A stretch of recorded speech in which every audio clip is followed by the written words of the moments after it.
Welcome to the Tech Egg. Don't get scrambled. Enjoy the video. In this video, I will explain how to make veggie stock. First, gather your vegetable scraps.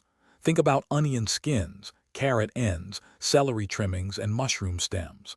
These often discarded pieces are perfect for building a flavorful base. Remember to wash everything thoroughly before you begin. This simple step ensures a clean and delicious stock for all your culinary needs.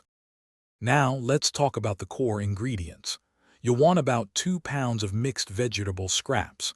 Combine these with 12 cups of cold water in a large pot. Don't forget to add some aromatics like a few bay leaves, a teaspoon of whole black peppercorns, and perhaps a sprig of fresh thyme.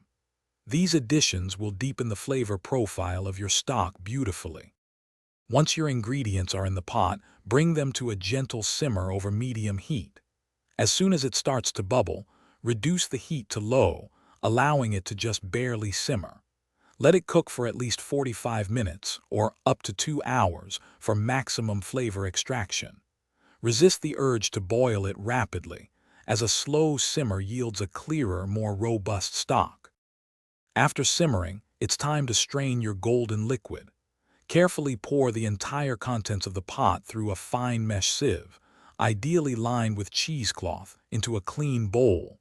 Discard all the cooked vegetable solids. Once cooled, transfer your homemade veggie stock to airtight containers. It will keep fresh in the refrigerator for about 5 days, or you can freeze it for up to 3 months.